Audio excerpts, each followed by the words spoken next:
mística italiana María Valtorta. Vidente de la vida de Jesús hace 2000 años, caminando junto a los apóstoles, junto a su madre, María. Nihil obstate imprimatur de la obra de María Valtorta por la Iglesia Católica, otorgado por Monseñor Roman Danilac el 13 de febrero del año 2002. El poema del hombre Dios o el Evangelio como me ha sido revelado. Glorificación de Jesús y María. Aparición a los discípulos de Emaús. Por un camino montano dos hombres, de mediana edad, van andando rápido. A sus espaldas, Jerusalén, cuyas alturas van desapareciendo cada vez más, detrás de las otras que, con continuas ondulaciones de cimas y valles, se subsiguen. Van hablando. El más anciano dice al otro, tendrá, como mucho, 35 años. Con este delito, Simón, dale el nombre apropiado, porque, al menos, delito es. Según. En nosotros el amor es levadura contra el Sanedrín. Pero quizás. No sé. Nada. El amor ilumina. No lleva al error. También el Sanedrín, también los sacerdotes y los jefes aman. Ellos aman a Yahvé, a aquel al que todo Israel ha amado desde que fue estrechado el pacto entre Dios y los patriarcas. Entonces también para ellos el amor es luz y no lleva al error. Lo suyo no es amor al Señor. Sí, Israel desde hace siglos está en esa fe.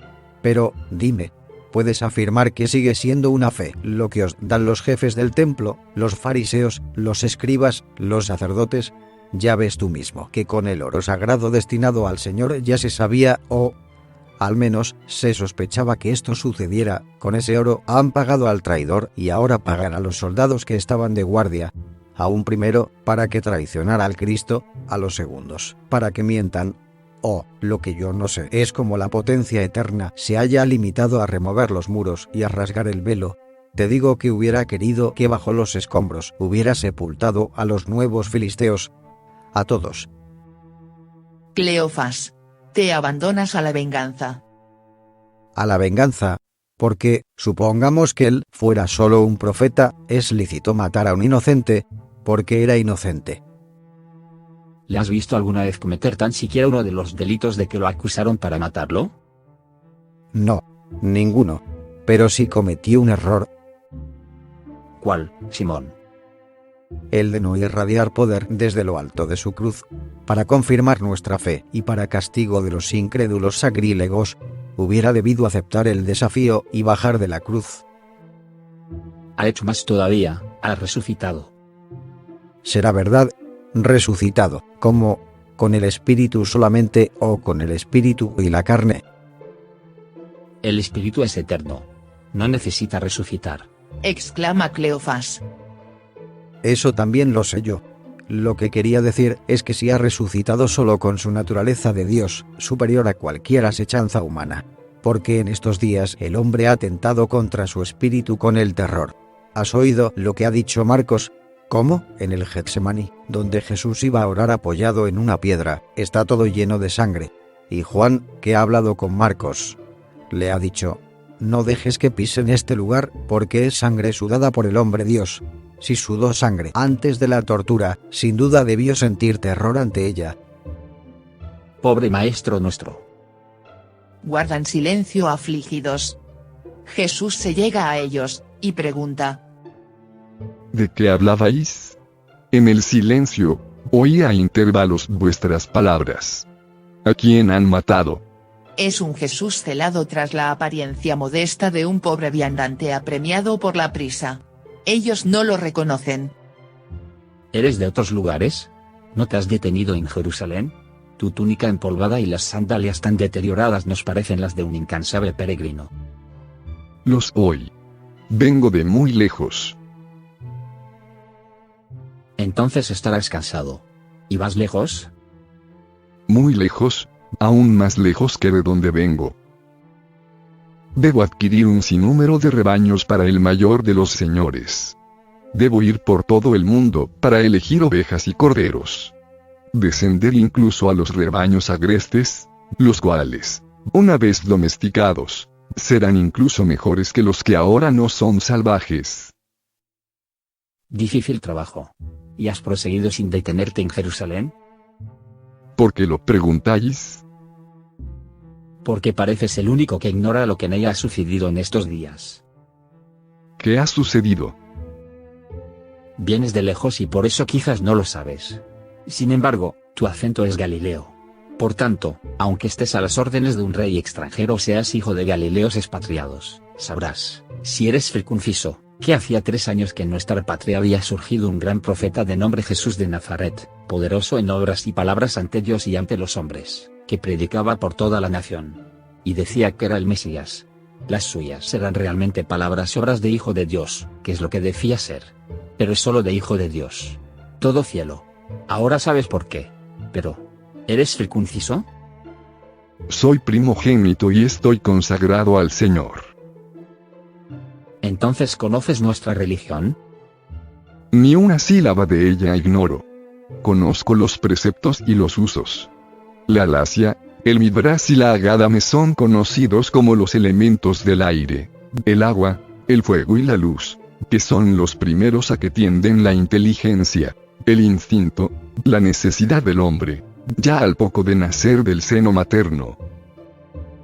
Pues entonces sabes que Israel recibió la promesa del Mesías, pero de un Mesías como rey poderoso que habría de reunir a Israel. Él, sin embargo, no era así. ¿Y cómo era? No aspiraba a un poder terreno, sino que se decía rey de un reino eterno y espiritual. No ha reunido a Israel. Al contrario, lo ha escindido, porque ahora Israel está dividido entre los que creen en él y los que lo consideran un malhechor. En realidad no tenía aptitud para rey porque quería solo mansedumbre y perdón.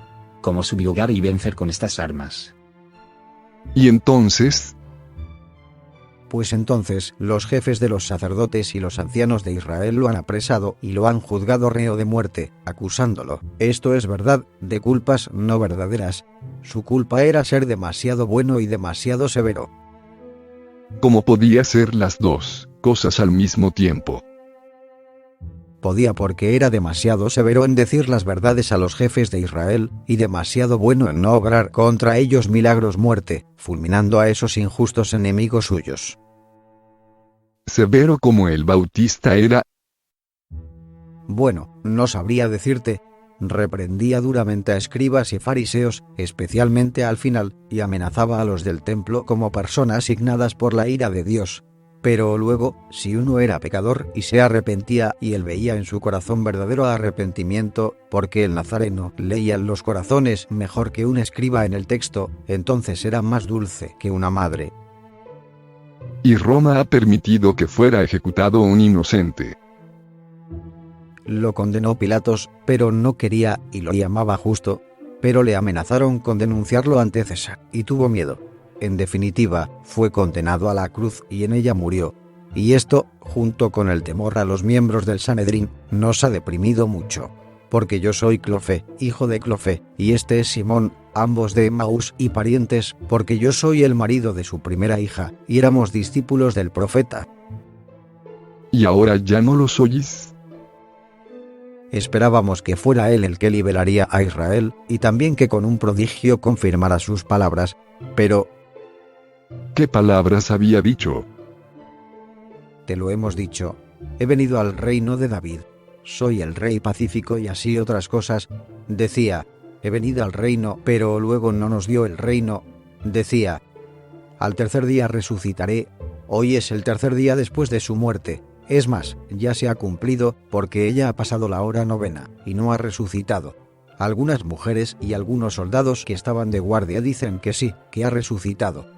Pero nosotros no lo hemos visto.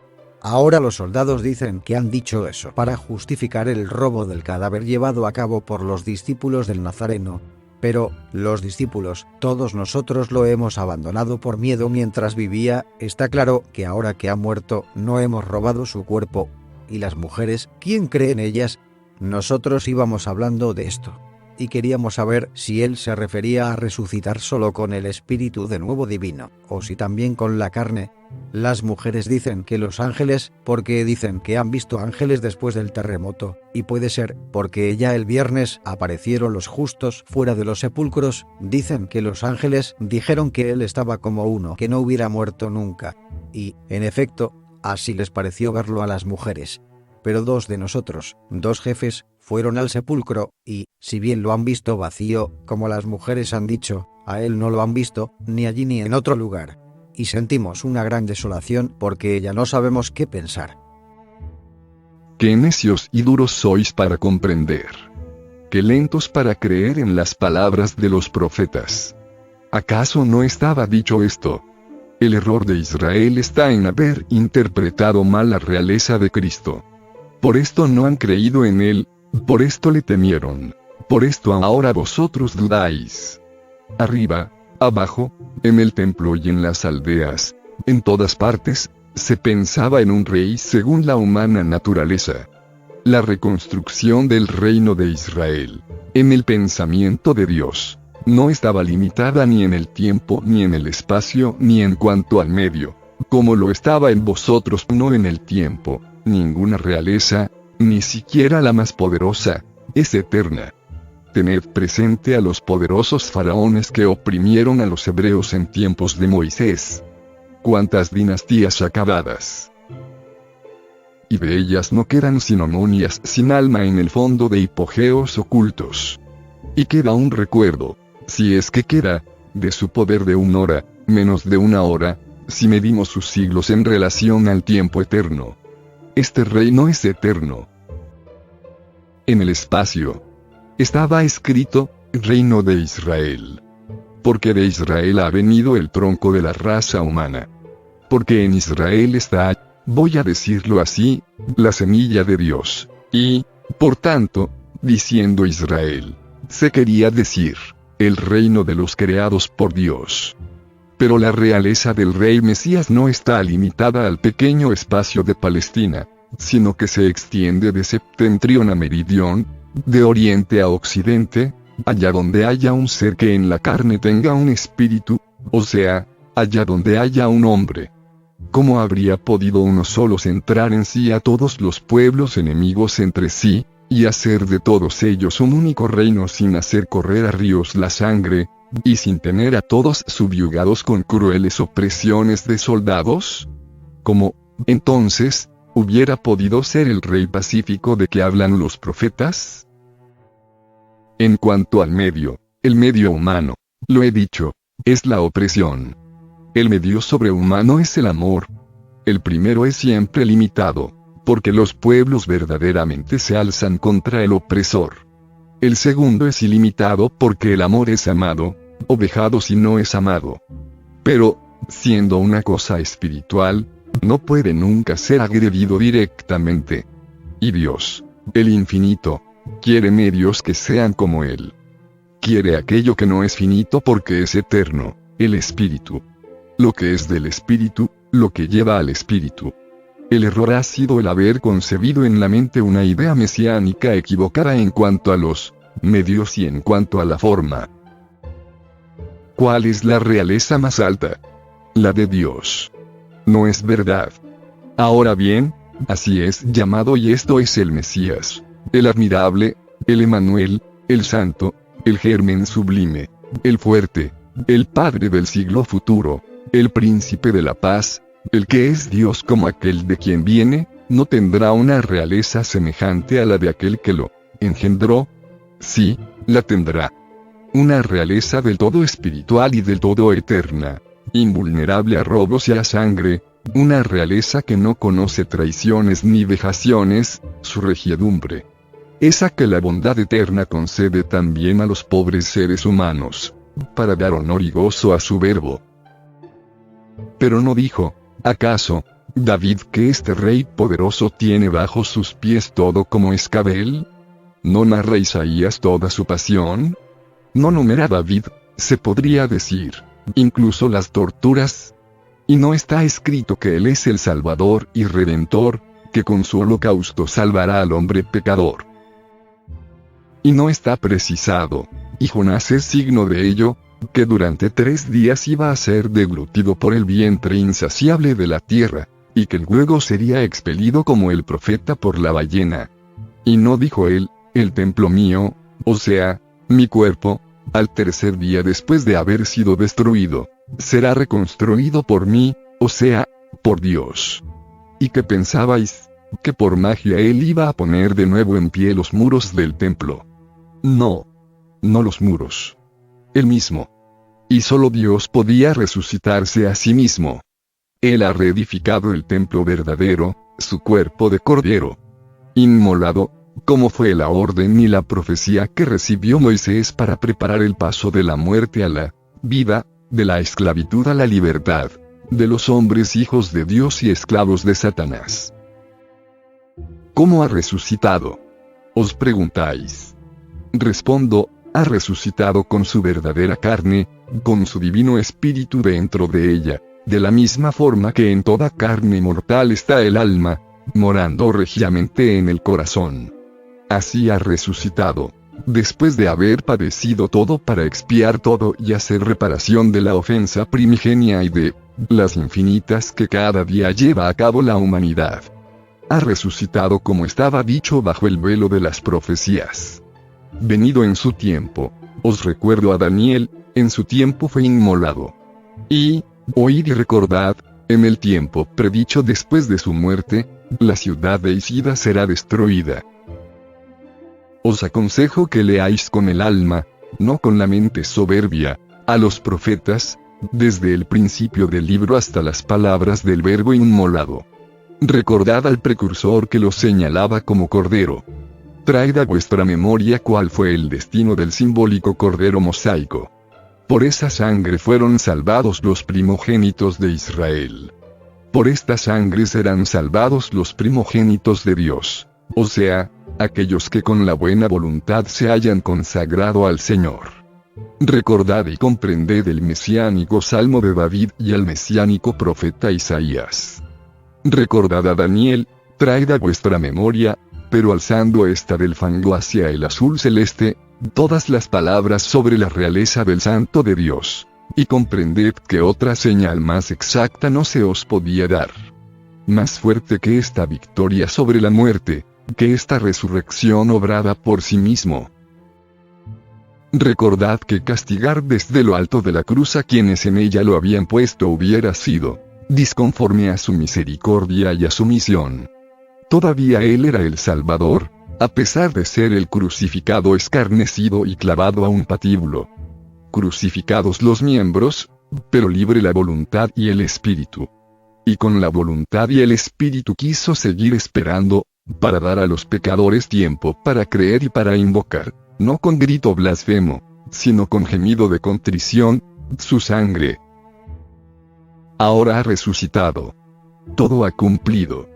Glorioso era antes de su encarnación. 3 veces glorioso lo es ahora, que, después de haberse anonadado durante tantos años en una carne, se ha inmolado a sí mismo, llevando la obediencia hasta la perfección de saber morir en la cruz para cumplir la voluntad de Dios. Gloriosísimo, en unidad con la carne glorificada, ahora que sube al cielo y entra en la gloria eterna, dando comienzo al reino que Israel no ha comprendido. A ese reino él, con más instancia que nunca, con el amor y la autoridad de que está lleno, llama a las tribus del mundo. Todos, como vieron y previeron los justos de Israel y los profetas, todos los pueblos verán al Salvador. Y no habrá ya judíos o romanos, escitas o africanos, iberos o celtas, egipcios o frigios. El territorio del otro lado del Éufrates se unirá a las fuentes del río perenne. Los habitantes de las regiones hiperbóreas al lado de los númidas irán a su reino, y caerán razas e idiomas. No tendrán ya cabida ni las costumbres ni el color de la piel o los cabellos. Antes bien, habrá un pueblo inmenso, fulgido y cándido, y un solo lenguaje y un solo amor. Será el reino de Dios. El reino de los cielos. Monarca eterno, el inmolado resucitado. Súbditos eternos, los creyentes en su fe. Aceptad creer, para pertenecer a él. Ahí está Emaús, amigos. Yo voy más lejos. No se le concede un alto en el camino al viandante que tanto camino ha de recorrer. Señor, tienes más instrucción que un rabí. Si él no hubiera muerto, diríamos que nos ha hablado. quisiéramos seguir oyéndote hablar de otras y más extensas verdades. Porque ahora, nosotros, que somos ovejas sin pastor, desconcertadas con la tempestad del odio de Israel, ya no sabemos comprender las palabras del libro. ¿Quieres que vayamos contigo? Fíjate, nos seguirías instruyendo, cumpliendo así la obra del Maestro que nos ha sido arrebatado. Tanto tiempo lo habéis tenido y no os ha podido hacer completos. ¿No es esta una sinagoga? Sí, yo soy Cleofás, hijo de Cleofás el arquisinagogo, muerto en su alegría de haber conocido al Mesías. Y todavía no has alcanzado una fe sin ofuscaciones. Pero no es culpa vuestra. Todavía, después de la sangre, falta el fuego. Y luego creeréis, porque comprenderéis. Adiós. Oh, Señor, ya se viene la tarde y el sol se combate a su ocaso. Estás cansado y sediento. Entra. Quédate con nosotros. Y nos hablas de Dios mientras compartimos el pan y la sal. Jesús entra y con la habitual hospitalidad hebraica le sirven bebidas y agua para los pies cansados. Luego se sientan a la mesa y los dos le ruegan que ofrezca por ellos el alimento. Jesús se levanta, teniendo el pan en las palmas. Alzando los ojos al cielo rojo del atardecer, da gracias por el alimento. Se sienta. Parte el pan y pasa un trozo a cada uno de sus dos huéspedes. Y, al hacerlo, se manifiesta en lo que Él es, el resucitado. No es el fulgido resucitado que se ha aparecido a los otros predilectos suyos. Pero es un Jesús lleno de majestad, con las llagas bien visibles en sus largas manos, rosas rojas en el color marfil de la piel. Un Jesús bien vivo con su carne recompuesta, pero también bien divino en la majestuosidad de sus miradas y de todo su aspecto. Los dos lo reconocen y caen de rodillas. Pero, cuando se atreven a levantar la cara, de él no queda más que el pan partido. Lo toman y lo besan. Cada uno toma su trozo y se lo mete, como reliquia, envuelto en un palio de lino, en el pecho. Lloran, diciendo: Era él. Y no lo hemos conocido. Pero ¿no sentías tú que te ardía el corazón en el pecho mientras nos hablaba y nos hacía mención de las Escrituras? Sí, y ahora me parece verlo de nuevo, a la luz que del cielo proviene, la luz de Dios, y veo que Él es el Salvador. Vamos. Ya no siento ni cansancio ni hambre. Vamos a decírselo a los de Jesús que están en Jerusalén. Vamos. Oh, si el anciano Padre mío hubiera podido gozar de esta hora. No digas eso, hombre. Más que nosotros ha gozado. Sin el velo que por piedad hacia nuestra debilidad carnal ha sido usado, él, el justo Clofe, ha visto con su espíritu al Hijo de Dios volver al cielo. Vamos. Vamos. Llegaremos ya en plena noche. Pero, si él lo quiere, nos proporcionará la manera de pasar. Si ha abierto las puertas de la muerte, podrá abrir las puertas de las murallas. Vamos. Y, en el ocaso del todo purpúreo, caminan con paso veloz hacia Jerusalén.